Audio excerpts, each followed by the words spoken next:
All right, what is up? We are back. It's your boy, Matt Mason. And today I am joined by the kindest, nicest, most artistic host in all of hybrid media. We have the wonderful Michelle Navarro. Michelle, how you doing today? What's up, Matt? I like that intro. Yeah, we're going to get some art displays in behind me all the time, so we got to keep up with it. Hell yeah. And then the most feared man, not just in Wisconsin, but probably all of HYROX. You do not want to see this man barreling down on you in a grocery store, at a track, and definitely not on the Elite 15 doubles course, especially if he's coming up to sled pull. We've got Debo, my arch nemesis, Marcus Wallace. Marcus, how we doing today? I thought when you were saying kindest and nicest, that was going to be my intro, and we were going to bury the hatchet, but I guess not. Nope. But I'm doing great. Marcus, you are very kind and you are very nice. Unfortunately, I don't think anybody can take that title from Michelle. Fair. Try my best. All right, gang, we're back. We're so back. It's been a weird summer, but we're now firmly into fall. It is racing season. And on today's show, we are going to talk season preview. We're also going to recap Maastricht very quickly. And we've got some discussion topics. So really quick, I'm going to go through the top 5 results for men and women in Maastricht. And then we'll talk about that really briefly. And then we will talk about doubles. And then we will go from there. This would probably be a good point in time, if you haven't already, to go ahead, search your inbox for the drop volume 15. And if you don't have it in your inbox, what are you doing? Like and subscribe. Our boy Marcus has been cooking on the newsletter. And if you pull up volume 15, you'll see that we had lots of big names racing this weekend with a lot of implications. So on the men's side, drama, because we always have to have drama in HYROX these days. First place overall, Liam McCrory out of Great Britain, 56.33. Second place, Luis. Oh, I'm definitely going to butcher this. I'm so sorry. Oswald, 57.18. Third place, Martin Enthoven, 57.47. Fourth place, Hedy Wiersma, 57.48. Fifth place, Yannick Chopla, 57.50. Michelle, Marcus, this was a wild weekend. Obviously, there's a couple of asterisks here. There is wall ball gate. Sean Noble once again finds himself. Controversy seems to find Sean in wall balls. A couple years ago, it was Sandy. Now it seems to firmly be Sean Noble. This word on the street, we were not there, so we cannot confirm it, but the word on the street is that he pulled out about 40 wall balls and then got a large number of them in a row, and unclear about how many he actually did, how many no reps there were, but he effectively walked off the course and DNF'd. He would have likely gotten first or second place, as he had entered into wall balls ahead of Liam. And then Graham Holiday was in 7th place with a 57.58. However, that was a 15-second penalty applied, so his actual finishing time would have been 57.43, which would have been good enough for 3rd place overall.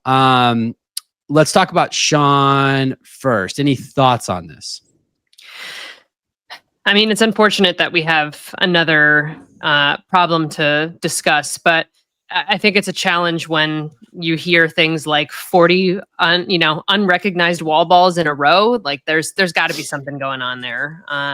But I was just going to make the comment for Graham. Just looking at the HYROX results, it's hard to tell like when penalties happen because they're not putting it in the penalty box. So I'm like confused sometimes as to where the penalties are listed and what they were for. It would be nice to kind of understand that a little bit more, obviously, because we don't have live streams for all of these things. Yeah, Marcus, you're plugged into the Elite 15 space. Do you have any idea? I still haven't seen what the penalty was for. Do you know what it was for? For Sean Noble or no, for Graham. I believe he was talking about something on the burpees. But yes, I agree. You don't see him for at least one person. I think maybe Heineck. he had like a 2-minute penalty and it said under penalty, but still didn't say what it was for. So Yeah. it is very weird how they are applying it, looking from afar. But yes, Sean Noble on these wall balls. The judges are doing that weird thing where they're like holding out a hand and they're like, I guess he has to go underneath their hand, which I've never seen before in anyone judging the depth of a squat. And it is clear HYROX does not like Sean Noble. That is abundantly clear. Michelle, I think or Marcus, sorry, I think you were right. I think it was burpees because I'm looking at his station times. It had to be burpees or sled pull, just because these are off for him. Like 254 sled push, maybe a little bit slow. I doubt it was there. Sled pull 351. That's a little slow for Graham, although this was a heavy sled. Like we saw Sadiq, who's a strong athlete. He was like in the mid 4s. I think Heineck was over 4. And Graham is definitely one of the strongest sled pull athletes outside of Debo. So maybe it was that, but then 250 burpee broad jump, that feels a little slow for Graham. So definitely right there. I think on the wall balls, I agree. It's tough too. Like, I think it's hard to see from video evidence, especially with angles. Like anyone who is looking at the video and saying, oh, it was definitely this or that, you don't know. You can't see you can't tell unless you're right up in it.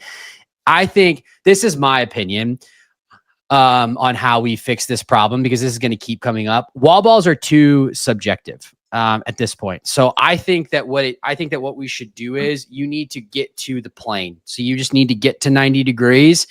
And then the no reps need to be you either didn't hit 90 or you don't hit the target, because we're seeing some judges that are holding people to a standard of ass to grass, which is not the rule. That is well past what it needs to be. And then we're seeing some people get away right on that line. And I think that the reality is stopping at 90 degrees is not advantageous to the person stopping at 90 degrees. You're actually throwing, physiologically, you are throwing the brakes on. It is harder to stop at 90 and go back up than it is to use that momentum and go through the full range of motion. So my recommendation on this is let's just stop judging it past 90, because we can't get it right. And or we definitely can't get it consistent. And I think that's the big problem is it'd be fine if it was consistent, but it's not consistent. I mean, I will say the wall balls looked fine to me. I'm not willing to say that they were fine because, again, the angles were not great. But if it's true that he got 22 in a row, I mean, first off, there's the other piece of hey, maybe after 5 in a row, stop and ask. Right. That's the other, I want to feel bad for Sean, but dude, why do almost 2 dozen without stopping to get clarification on why you're getting them? Yeah. If it gets upwards of 20, 30, 40 in a row, there's got to be a pause point to try to understand how to correct whatever's going on, whatever they're recognizing as a no rep. There has to be an explanation somewhere. Otherwise, it's just going to continue on and you're going to get frustrated and not want to finish. So yeah, there's got to be a better way to handle this other than what we're doing. But as to what that is, I'm not really sure, because it seems to be an issue in different ways each time we get here. Yeah, I think I would, if they're going to start taking the elite side of the sport seriously, which it seems like they are, you would think that at this point, this would be an opportunity for Matt Locke to come out and explain the ruling. Hey, here's what was happening. This is why we called it the way that we did, and give us some kind of insight. We're probably not there yet, but we'd like to see it. All right, I don't want to spend too much time here, so I'm going to go. I'm looking at The Drop, written by one Marcus Wallace. I'm looking at these times. Marcus, you may know off the top of your head, I don't think anybody hit the time they needed to. Basically, everybody needed to throw a 56 or a 55. The closest would have been Liam, and he needed a 55-10, and he didn't do that. Yes, no one was even close. I mean, to be honest, a lot of those guys on there, they have times from very fast courses. So unless they get dramatically better, they probably also need to catch a very fast course, which this did not seem to be. But yes, Liam McCrory, awesome performance against a really stacked field, and he ended up pulling out by quite a bit. So I would say he's definitely going to be one to watch out for. He did move up, but not quite into the Elite 15 yet. Yeah, that's going to be a good time for him. All right. On to the women's side. Your number 1 overall dark horse, Dark horse. I'm checking. I don't think Marcus had her down. He did not. No. On my list, I said these are the top 40 women and the times You're right. they Okay, would all right, need. fair. And there are many others. And you're right. this is what You're I was right. thinking. So So she you're had right. only one fast time coming in. Yes. And she got her second fast time now. A All very right, fast I time. take it back. Your first place winner out of Germany, Stephanie Oswald with the 61.56. Second place, Manuela Garcia Caparros, 63.17. Third place, Daniel Liu, 63.23. Fourth place, Jana Liebenstedt, 64 flat. And in fifth place, Margot van den Linden-Loof with a 64.43. Question for you, Marcus. I don't know if you know this off the top of your head. Her average time that she would need to get into Hamburg would be 62.25. Stephanie ended up 15th on the list, I believe. Yeah. Ooh, it's going to be close. She's in. Okay. Yeah. There you go. All right. So we do have a shakeup. So she will be, she'll definitely be in because, unfortunately, a friend of Race Brain and Elite 15 athlete, Amy Bevilacqua, for those of you who don't know, she's been, I'm not going to tell the story. I'll leave that up to her, but she's been very open about it on her Instagram. If you follow her, she's got some personal things going on in her life and she will not be able to race. Amy, if you were listening, our thoughts and prayers are with you and your entire family. And we hope to see you back out on the race floor soon. So she probably would get in. Kate Davey is also out. Yes. So it extends down at least to 17. Yep. So I don't think anybody else did enough here. Margot got a 64.43. She needed a 63.13, but I would expect to see Margot work her way in. Jana needed a 62.12. She obviously ran a 64 flat. And Camila needed a 62.51 and she ran I believe it was a 65. So I don't think there was any, I don't think there's really any shakeup here. Other notable performances, Tanya Strohschneider ran a 66.56. Viola was back 67.30. Man, poor Viola. It just doesn't seem like she can get healthy. She posted after that she had like the flu all week and like, so again, hope to see her back. Any thoughts on the women's side? It's cool to see people break through. We're constantly saying how challenging it is. So it's no easy feat when you actually do it. And that's a new name for me. I haven't heard of Stephanie Oswald. She's only got like a couple times. So the fact that she's making such progress already is awesome. So I hope we get to see her in the next major and see how she stacks up against the elites. No doubt. Marcus, any thoughts? There were some impressive doubles performances as well this weekend. All right, let's get into them. Your top 5 men, the last 2 world champions teaming up, Tim Vinish and Alexander Ronkovich with a blazing 49.26. I believe this is the second fastest time of all time.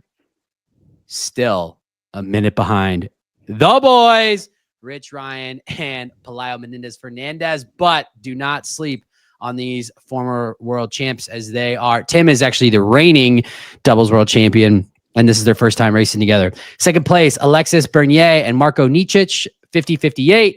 Third place, Yannick Chopla, Sebastian Iverson, 51-33. Fourth place, Liam McCrory again, and Danny Ray with a 51-58. And fifth place, Peter Mays, Tom Franson's 52-05. Notably, set your second place in the world finishers from Worlds in June, Luis Garcia Rubio and Roberto Viciedo Jimeno finished 7th with a 52-42. Marcus, Michelle, your thoughts on the men's doubles? Go for it, Marcus. I am quite invested in the men's doubles, so I was paying attention to this. But yes, it is quite interesting. Some of these teams that perform so well at Worlds, the Belgians, the Spaniards, obviously they had some slower times, but I think it just shows the depth of the field and how, all these times right on the edge of the 15 are like within 30 seconds of each other. So it really matters the course you're on, what kind of day you're on.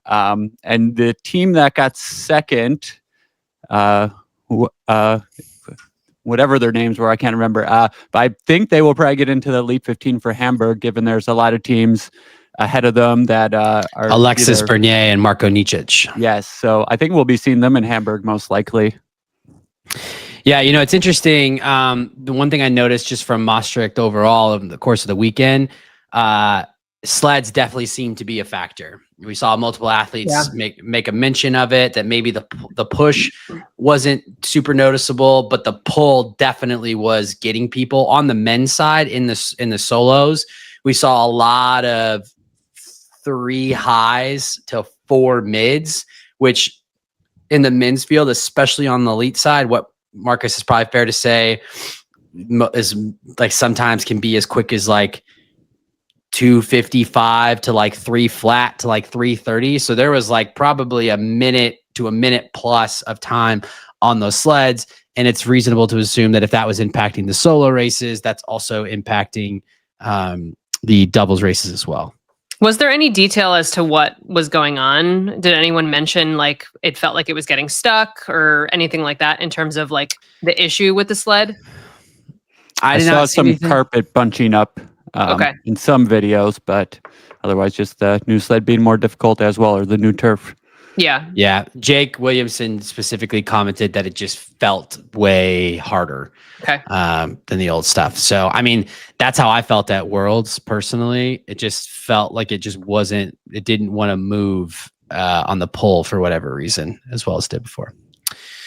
All right. Shout out to the dudes. On to the women's field. New team. Gabrielle Moratti and Zara Piergiani getting a spot in the Elite 15 doubles with the 57-19. Melanie Marb teaming up with Jennifer Nicholas at the 57-39. They are into Hamburg. Camila Massa, Seka Arning also into Hamburg with a 57-41. And then Caroline Lieb and Zaliha Pulls with a 59-25. And then rounding out your top 5, Jody Digby and Sam Pretty with a 61-08. Marcus Michelle, your thoughts? It's cool to see the top names and some different matchups. It's interesting to see what the dynamic of the two athletes, creates for a doubles team. So seems like they're going pretty strong, the elite athletes that we are familiar with. Yes, it's interesting to see all these people who are jumping teammates all the time too. I'm loyal to my teammate. I would never switch. But like I saw Seka Arning, I think she's on the list with like 4 different people for the doubles. Obviously, Zara had to find a new partner, but I was going to say, it'll be interesting to see how it works. I think injuries have affected some. Yeah, I think injuries have affected that. Zara, I mean, Kate obviously has made it well known that her goal is just to even get back to age groups. She doesn't know if she's going to be able to get back into the elites this year.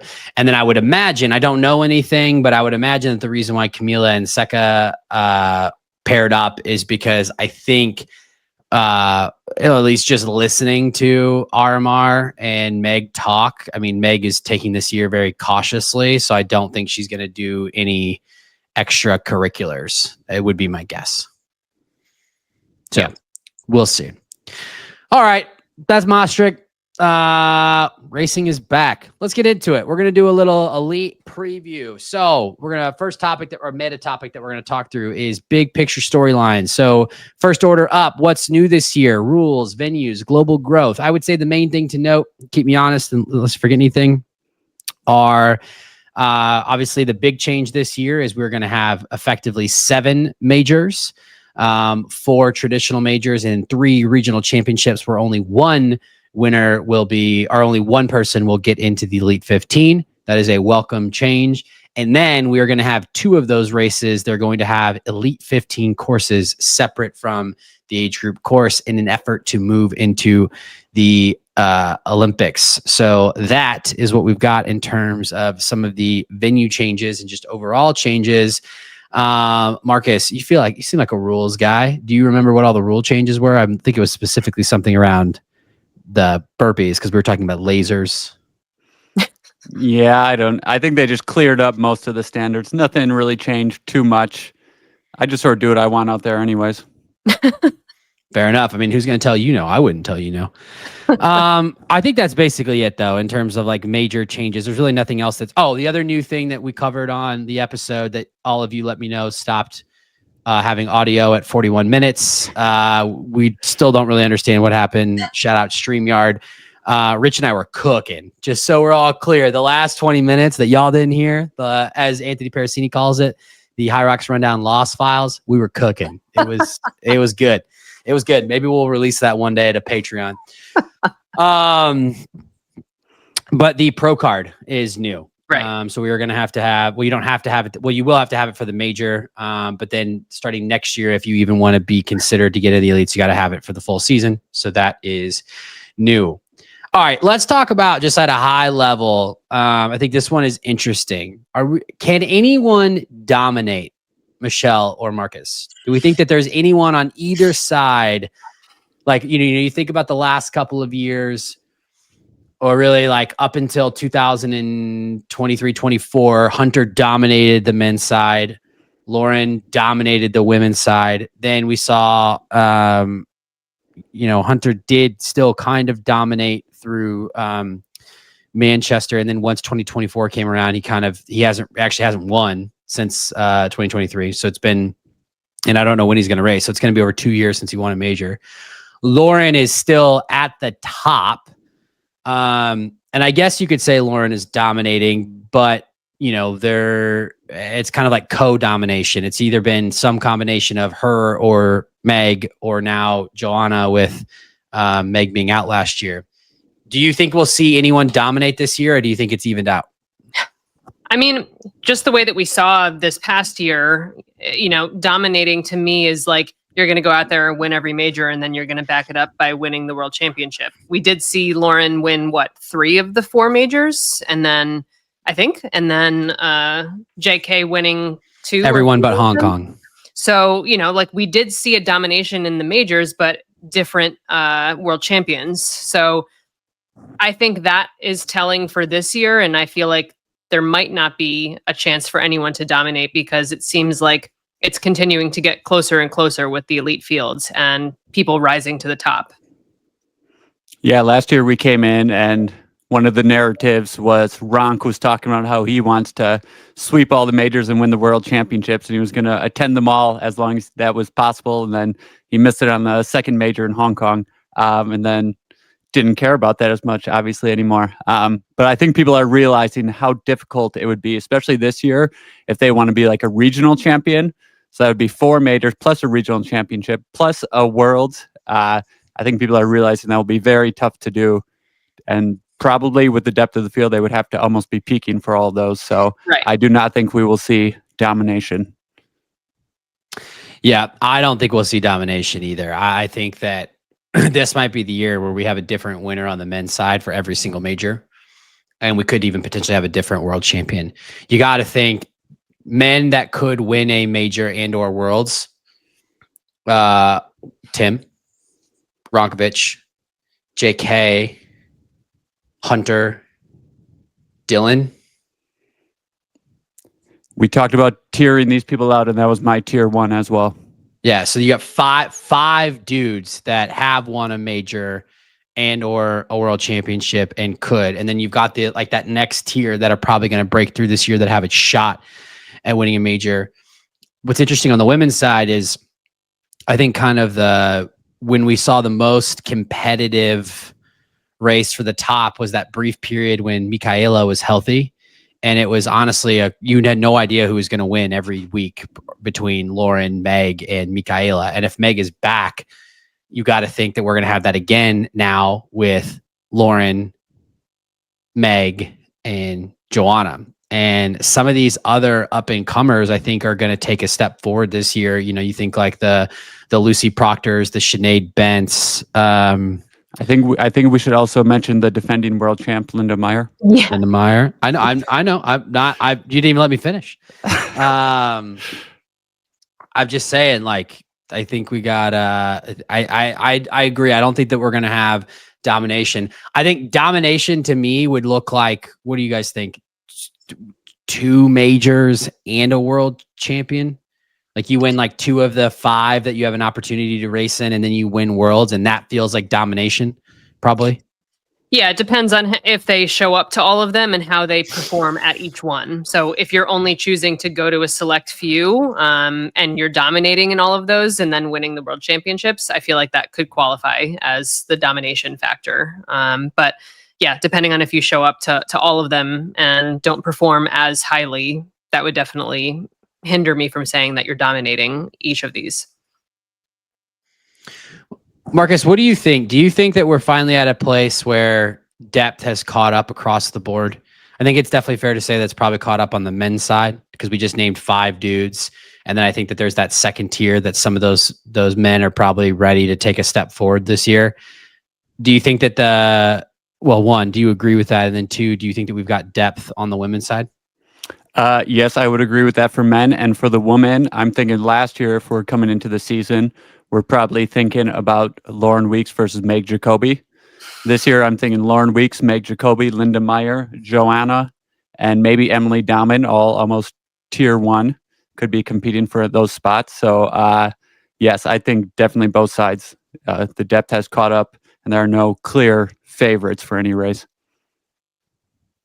I feel like we're starting to see some times on the men's side that are pretty comparable, that are like super high level, like the 55, 56s all over. I'm still waiting to see more of those like sub 60 on the women's side to really like get with that top tier. And I do feel like we're going to see that this year. We've got a lot of people hovering around like the minute one mark, hour 1 mark. So I feel like we're going to start to see some of that top level continue to rise. So I agree. I think the depth of the field is here and will continue to show that in this season.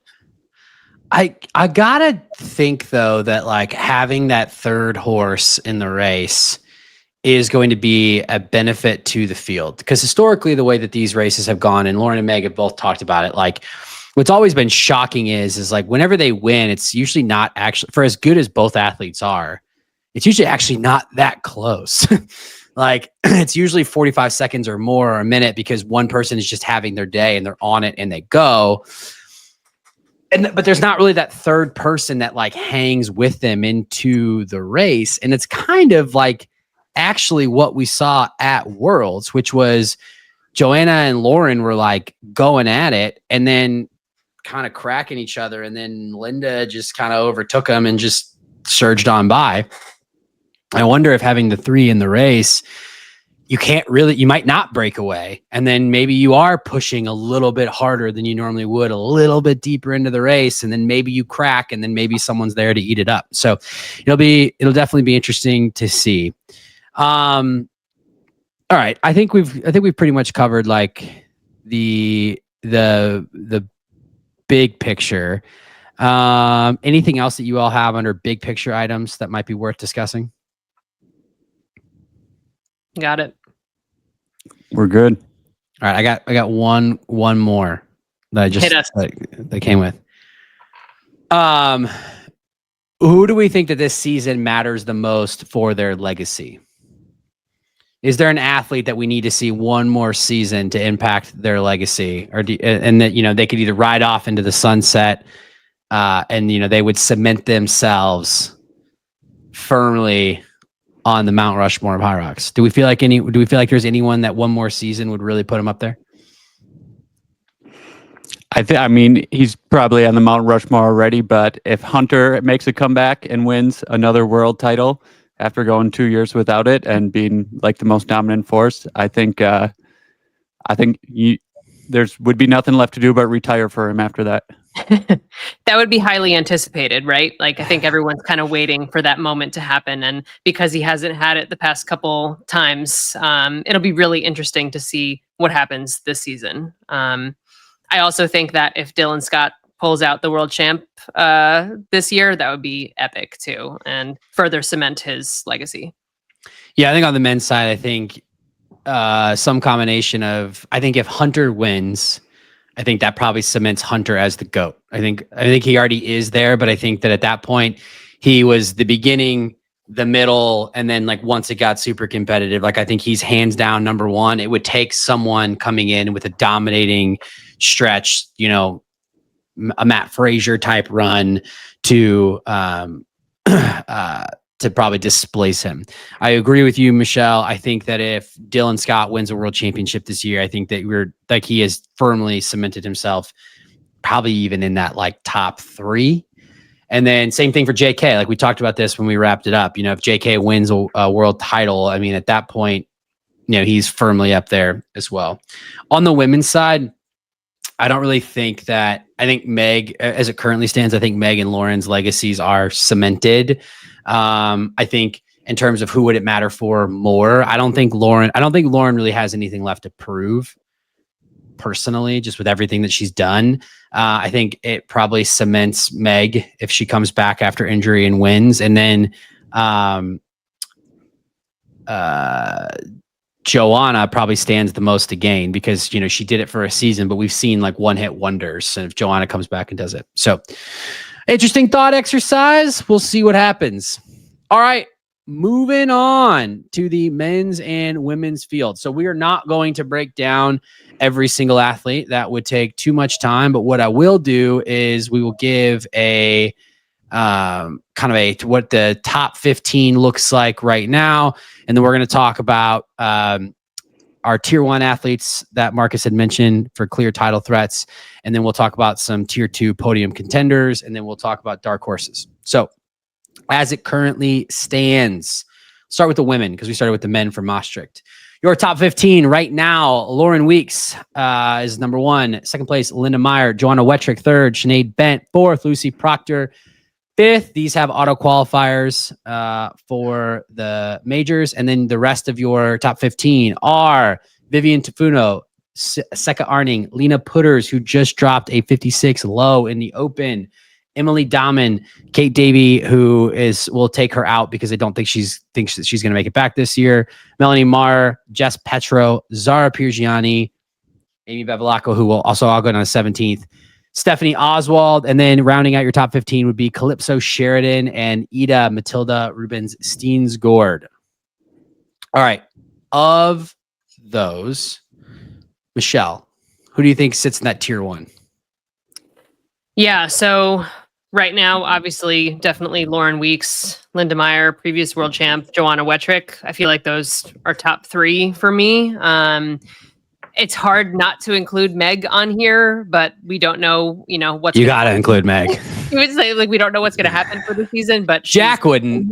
Jack wouldn't include her because she's not on the list, so she's got to prove it again. But yeah, so Meg also, and I feel like that's pretty strong. Those 4, we should see those names all over the majors this season, but. Yeah, there's a lot of great names on here for the next tier, I would say. That was my exact tier 1 as well. And yes, I think we should include Meg on tier 1. Yeah. Yeah. So you would have to run. So Meg needs to run a 62. She needs to get 2 times right now under 62.24. It's reasonable to assume that she will get that or that it'll come down. The last time Meg ran anything slower than a 62.24 was the elite race in DC in 2024. And before that, you'd have to go all the way back. I'm pretty sure it was like New York. Chicago 2023. Okay. So, I mean, there is no sure thing in sports. That's why we run the races. That's why we play the game. But even if we get that time down to 61 high, I mean, those races that she ran slower than that, those are elite races where they're, racing. Meg's got a time trial. I mean, I think the question is does, Meg potentially have a shot at in the 57s this year? I don't think she's really worried about 62 right low. So I would agree. I think that the tier 1 is very clear. So let's go to tier 2, the podium contenders. Who needs a break? I would say, I think that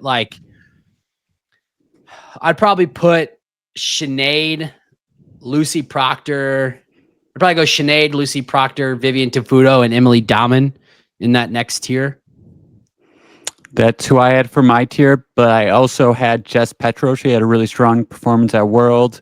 Recently set the doubles world record. I think it's going to be a really good year for her as well. And I think she'll be right with those other ladies.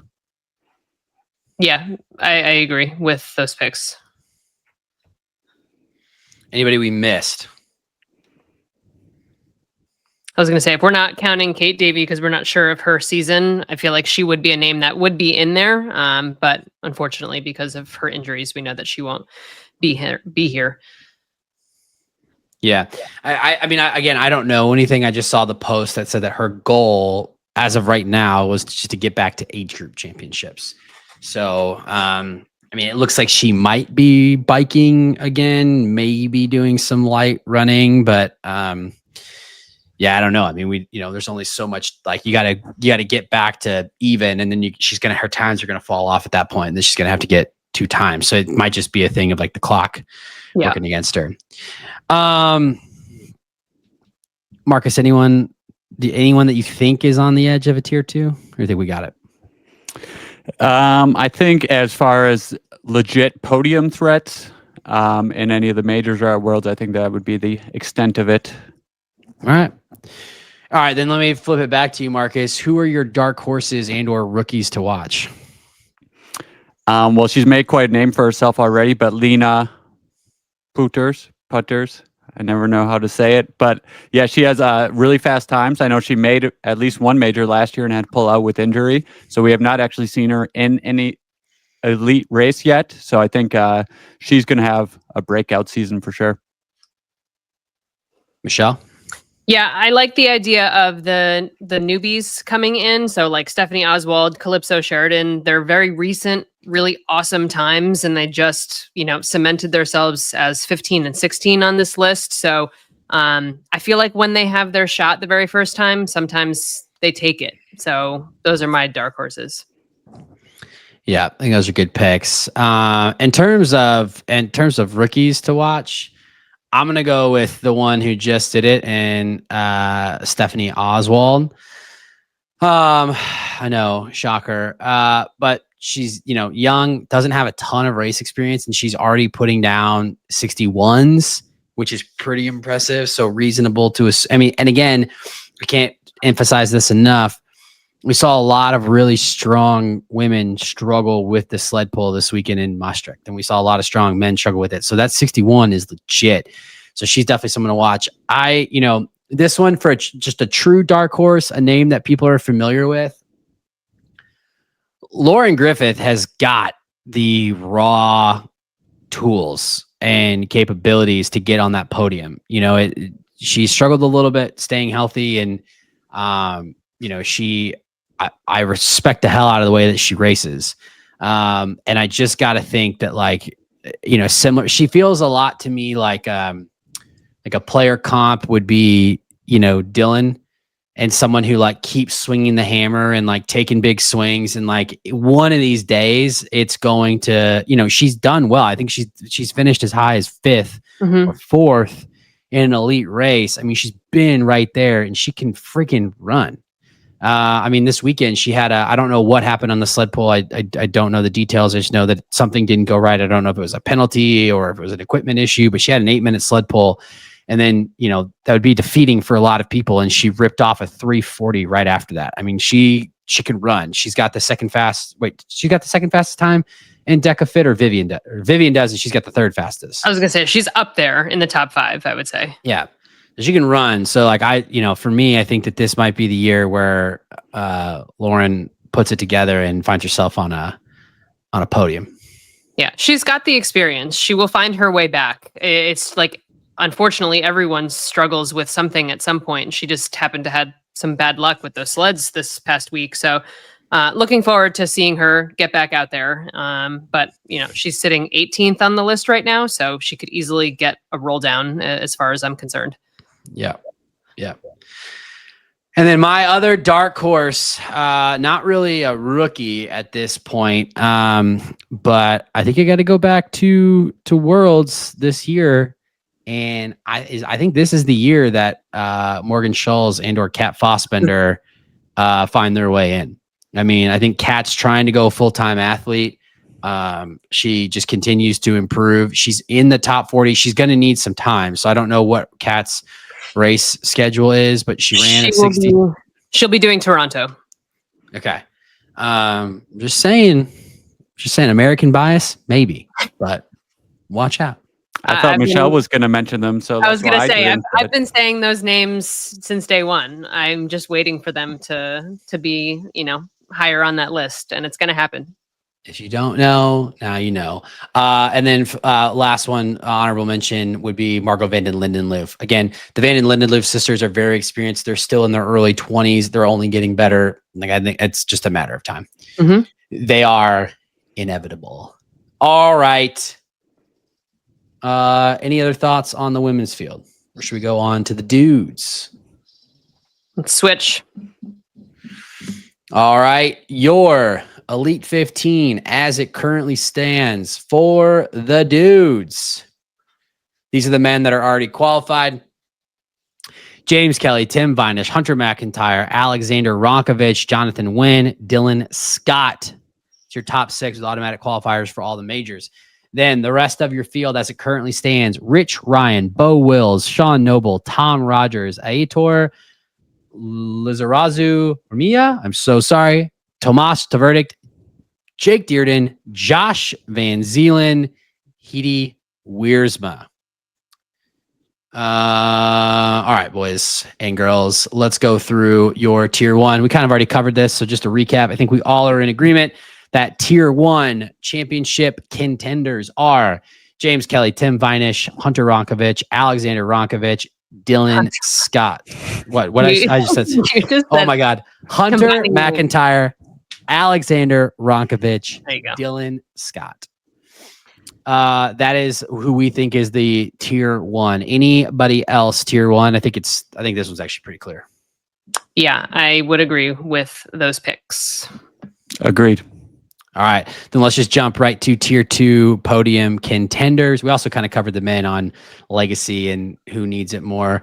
Although I guess now that I say that, like, I mean, Tim has kind of been that person who we've said was like ascending, and we just were waiting for it, and then he just never kind of did it, and then we just kind of forgot about him, and then he came out and wins worlds. I mean, I think all these dudes technically, if they do it again, it's going to be a big deal. So, all right, who did we start with last time? I think we went with Michelle. So Marcus, who's your tier 2 podium contenders who need a little bit of a break? Let's see. We have Bo Wills, John Wynn, Tom Rogers, Hedy Wiersma, and Rich Ryan. So you said Rich, Bo, Tom, and Hedy, and then John Wynn. So you put 5 people. Okay. All right, Michelle? Yeah, I think that's fair. I'm not sure if there's anyone else that I would add to that. I think that's a solid tier 2. Yeah, and it's hard to go against that. The only other... Well, I'll save that for Dark Horse. I was debating Sean Noble in tier 2, but I don't think he has had the performances at the elite level quite yet. But he was the one that I was close to adding on there as well. Yeah. What's going to be interesting to me, because this feels like a tier 2 athlete, although he's not currently on the list because of injury, is Pelayo Menendez-Fernandez. Hard to forget about Pelayo. I think the question for, Pelayo will travel. I mean, this is his full-time gig now, so I have no doubt that he would. So he did post that he is going to miss Hamburg, and then I don't remember when the next major is, but both of his times that are currently making up his average of 56.24 are Hong Kong, which is going to come off in November. Oh, and he's got Glasgow. So he'll be good till March, but I don't know what his next best time after Hong Kong is. So he actually might need, because we talked about this, that Pelayo's never run sub 60 on a regular race, which is just like a weird, funny stat. Oh, right. Only been elite races. Yeah. So he ran that. Oh, his Hong Kong time will be replaced by Vegas, which is a 57.49. So he'll probably be fine. So I would throw Pelayo in that tier tier 2. All right, well, let's go ahead and jump to dark horses. So, Michelle, who are your dark horses on the men's side and/or rookies to watch? Yeah, I mean, I feel like we have to mention Ryan Kent because he's going to be coming back this season. So, someone who has placed very high in previous seasons on podiums. I can't wait to see what he does. So he's definitely a dark horse that I'm looking out for. And I don't remember if you mentioned Jake Dearden in the second, but I feel like if we did not mention him, I think he just had a rough ending with some injuries, but he's definitely continuing to ascend. So I feel like I'm going to look out for what he does this season as well. Can you be a dark horse if you're a Puma and a Red Bull athlete and getting all the love? But yes, I agree. Pelayo is definitely a tier 2 athlete when healthy. Hopefully he gets back healthy soon and probably near the top of tier 2, actually. My 2 dark horses, Josh Van Zeelen has been having a great end to the last season. He did good at Worlds and he's had some good races. I know he recently ran like a 57 something. It may not have even been completely healthy for that. So I think he's going to have a really good performance, especially in Melbourne in December. And then from last weekend as well, Liam McCrory, some super solid times. He'll be in the doubles, the elite doubles in Hamburg. And I think he'll probably make it in the singles at some point this year as well. Yeah, Michelle, I was going to say, when it comes to Dearden, that was the person I said that I was like, oh, maybe they're tier 2. Because I don't, to Marcus's point, I definitely don't think he's an unknown commodity at this point. He's got the potential he's got to put together. I would agree. Josh Van Zeelen, you got to watch out for. Dude dropped a 55-20 in Sydney this summer. I mean, that's real. Like that's gnarly. And a month before he had put in a 57-17.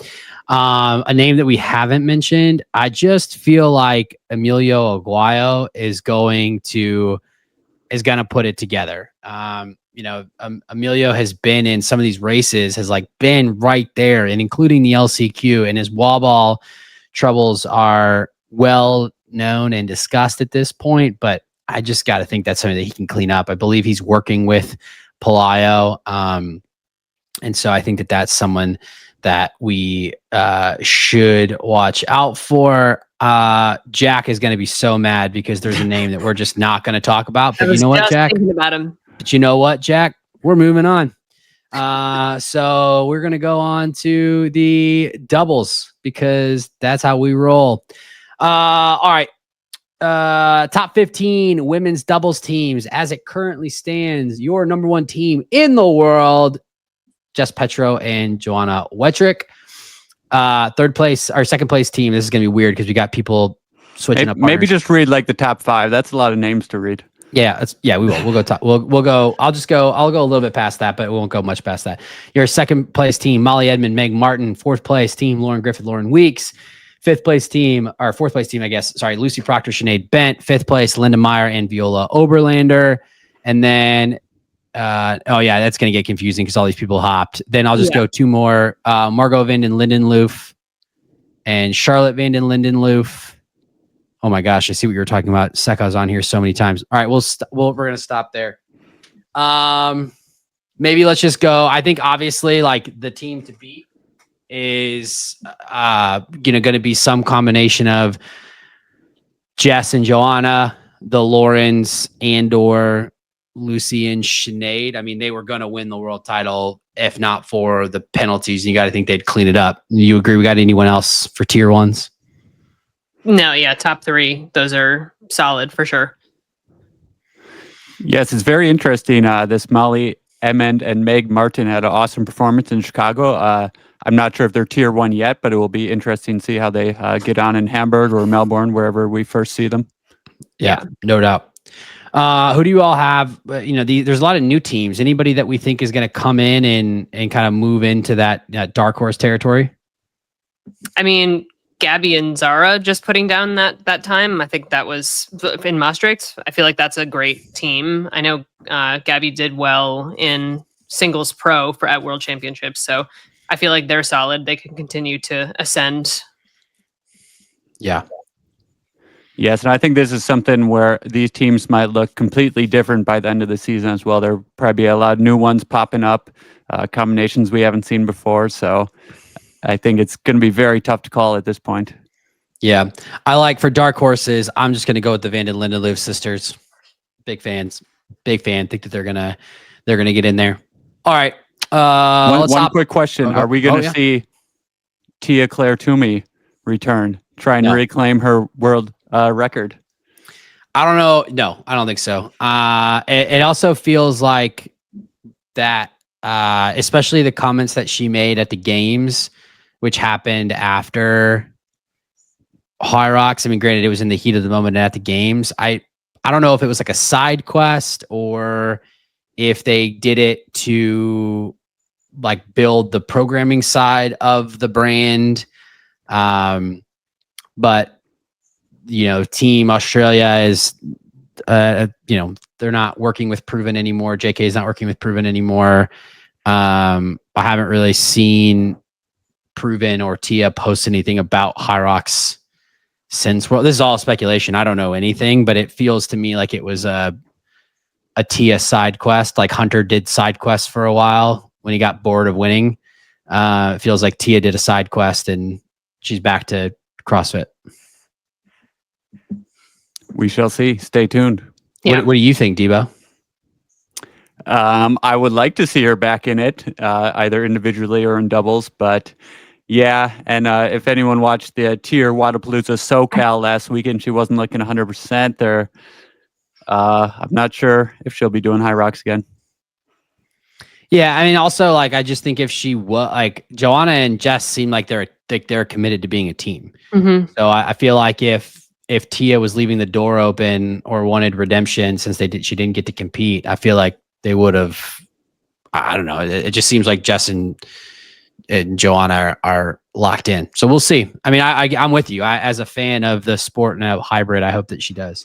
And since they changed qualifying for this year, it's not like last year where she can just show up and race and get in. She would also have to race with someone, get a time, and then get into the majors. So a bit more of a commitment. Yep. All right. On to the dudes. This is going to be confusing because we got a lot of homie hoppers here. Your number one team is Rich and Pelayo. Number two team, Tim Vinish and Alexander Rakovich. Number three team, Charlie Bottrell and Ollie Russell. Fourth team, I don't know if they're going to pair up, but JK and Jake Dearden. And then your fifth place team, Jake Williamson and Alan Plow. We'll round out this a little bit with different names. Hedy Wiersma and Thierry Wilgenberg, Thomas Fry and Alan Cow, and then the Sutherland brothers. Honorable mention, Graham Holiday, John Wynn. Tier ones. I mean, I still think, assuming this is a big caveat, assuming that Pelayo gets back to full health, it is Rich and Pelayo. It's Rich Leo, and they've got the world record by a minute. That was in a race against other elite teams. I think that they are 1A, and then I think now we have to be on notice that Tim and Ronk are probably, I call them 1C. I won't put them at 1B yet. I don't think that they're necessarily in tier 2, but I still think it's I still think it's Rich Leo above everybody else. The panel's thoughts. Yeah, I agree. It's just that the time is drastically, like a minute is a lot. So I would agree with that. But the pairing of Tim and Ronk was pretty cool to see. So that was just their first shot at it, and they got the second best time. So they're probably going to be up there. Those are my two tier 1 teams, and I think that minute's deceiving. I think it would be very close if they raced. 100%. That's why we race. I feel like we're also just going to see some new pairings that we don't even know about yet, too. Yeah. Honestly, now that I'm like saying this out loud, it's really hard for me to even give you, like, I don't even know how this is going to shake out because I know that Kent plans on still competing in doubles, but I don't know with who. I've heard some rumors. It'd be a pretty nasty team, but I don't know if they're going to do it. Say the rumors. No. No. But then we've got people like, I know this is not a secret, I don't think, but Rich is throwing down with somebody in Hamburg as a contingency. Is this somebody a raccoon? Some of the hybrid tuned. variety. Stay tuned. I don't know. I'm just saying we got some teams, but then we also have the hybrid raccoon training with Steven Pelkoffer.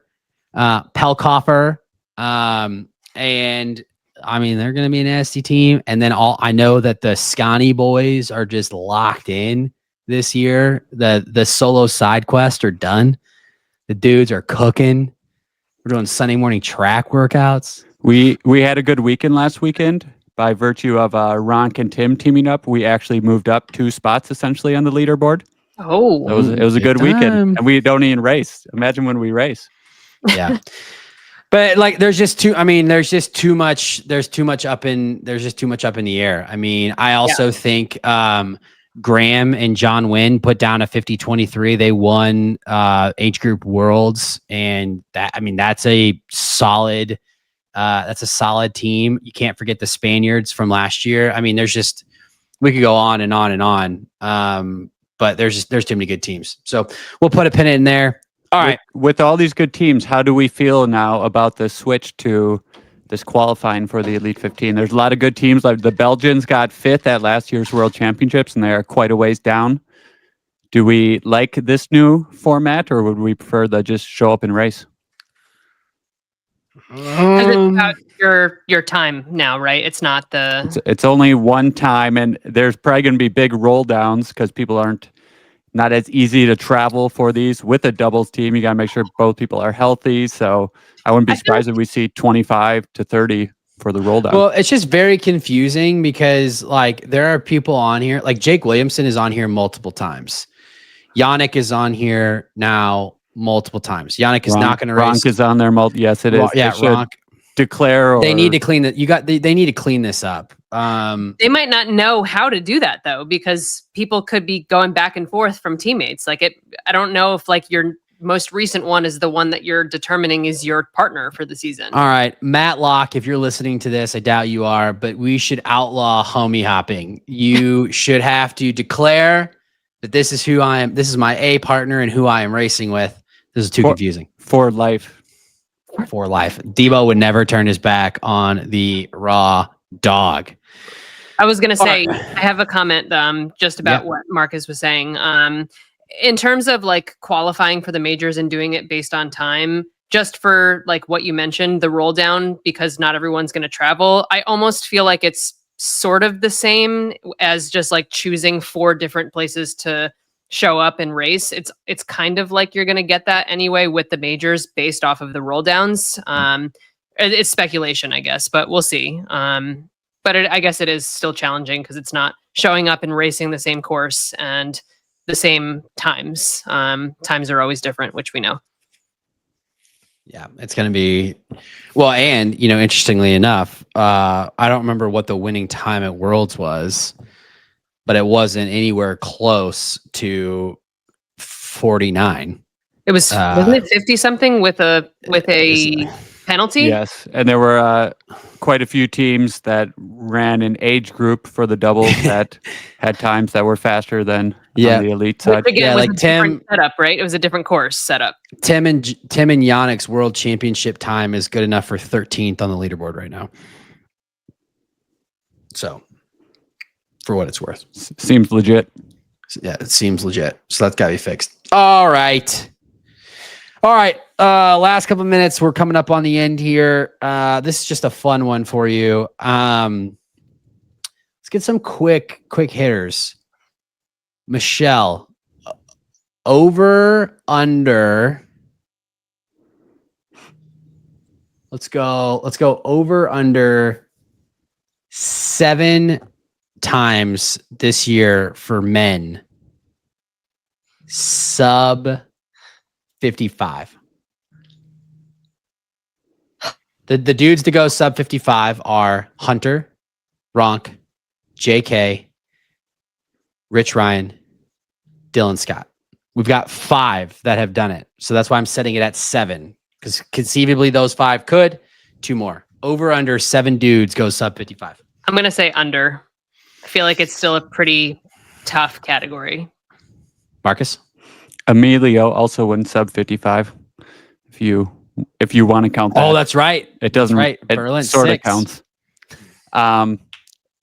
With the increased scrutiny on these penalties and with the changing sleds, I would say definitely under. All right. Unless some of these, I don't know how these special elite courses are going to be set up. That could be throw a wrench in it if those are all of a sudden super fast. Yeah. All right. Marcus, over, under, how many women have gone sub 60 now? 4, 5. Did Kate Davey go sub 60? I can never remember. She did. Then she did, did. then she didn't. They Then she adjusted. They adjusted the course, and they added time to burpees. But she's actually like the fastest at the burpees. So I don't know. It's confusing. So there are 5 people. Yeah. Jacoby, Weeks, Joanna, Vivian, and Linda Meyer. Okay. Over, under 6 women go sub 60 this year.